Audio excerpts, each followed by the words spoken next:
And just welcome to a quick tour of the Scion car launch in Second Life for TechCrunch.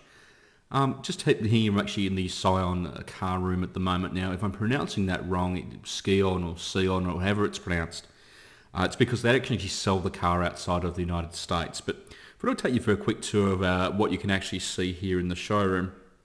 If I hit the button here, it's basically cars on display. You've got standard forms of advertising. You can click on cars. One of the things, I suppose, from a Second Life's perspective, is you can actually buy a car. So if I actually click on this car here, I can click on the buy button. Do I want to buy it for 300 lindens, which is about $1.10, $1.20. So I suppose a couple of questions arises. You know, if anyone does buy a car or looks at a new car in Second Life, I mean, are they likely to then go out and buy it in the real world?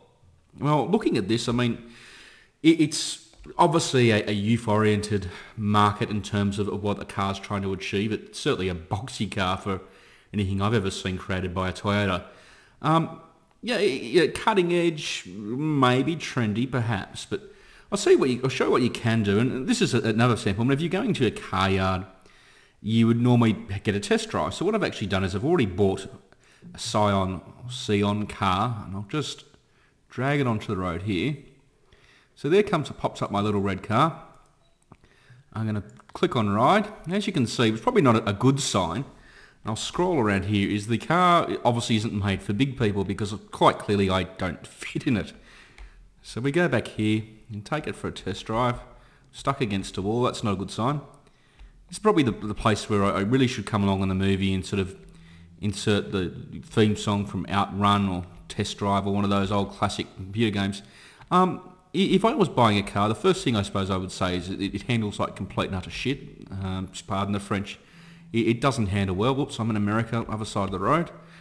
The actual sim it's on's quite interesting. It's sort of Gotham City style, not so much dark and grey as sort of mission brown or beige, but it's a different way of, I suppose, targeting a Gen Y audience, an online audience which is looking for cars. And in fact, I just sunk there for the thing. That's not a good sign.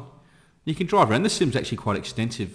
Scion actually owns, I believe, 3 or 4 islands in Second Life, and being Second Life, it's now stuttering, and who knows what's going on there. But so that's basically it. That's the Scion sim in Second Life, and I suppose the question that becomes is, would you now buy a Scion because it's launched in Second Life?